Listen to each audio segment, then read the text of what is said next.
Pada masa pemerintahan Raja Ahab, ketika Israel mengalami kelaparan selama 3,5 tahun, Allah mengutus Nabi Elia kepada seorang janda di Sarfat.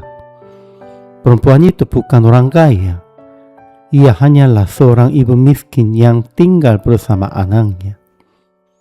Saat Elisa datang, ia sedang bersiap membuat roti terakhir dari sisa tepung dan minyak yang hampir habis.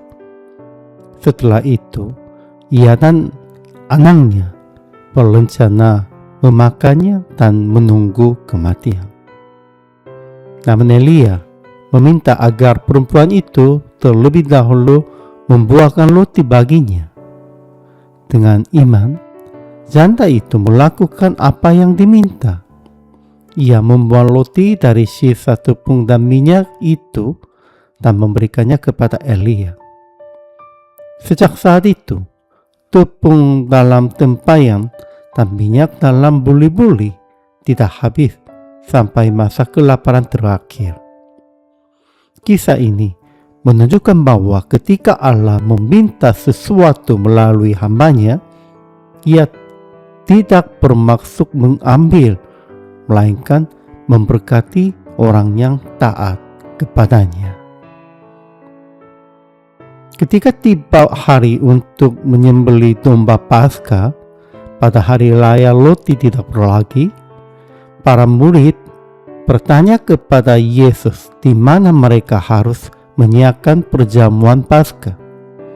Yesus lalu mengutus 2 orang muridnya ke kota. Ia berkata bahwa mereka akan bertemu seorang yang membawa kendi air. Mereka harus mengikuti orang itu sampai ke rumah yang dimasukinya.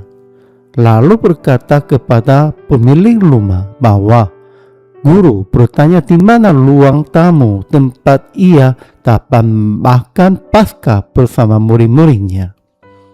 Ketika para murid melakukan seperti yang dikatakan Yesus, mereka ditunjukkan sebuah ruangan besar di lantai atas yang sudah dipersiapkan. Di tempat itulah mereka menyiapkan perjamuan Paskah. Selama minggu terakhir pelayanannya, Yesus sering bolak-balik antara Betania dan Yerusalem. Namun untuk perjamuan Paskah, ia mengatur agar perjamuan itu diadakan di dalam kota. Seperti ketika ia mengutus murid-murid untuk mengambil seekor anak keledai saat memasuki Yerusalem.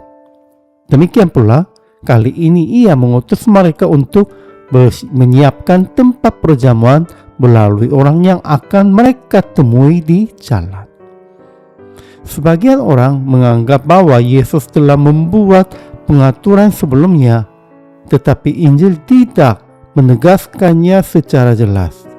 Lebih tepatnya, melihatkan sebagai bagian dari pemeliharaan Allah, sebagai Allah menyediakan domba bagi Abraham di gunung.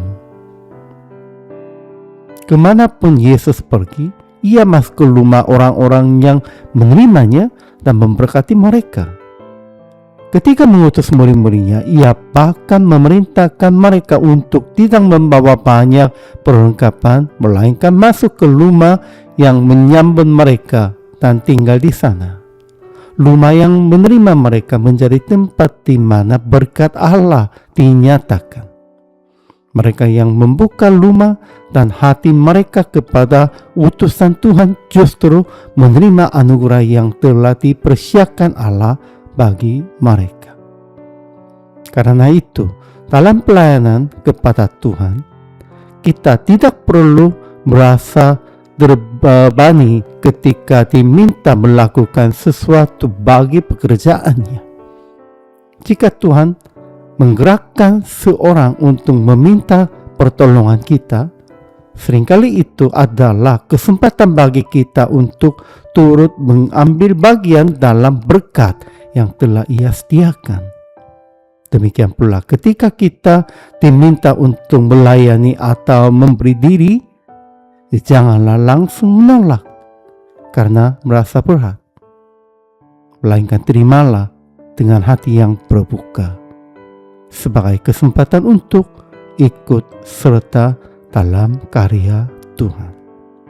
Itu pasti akan menjadi kesempatan untuk diberkati.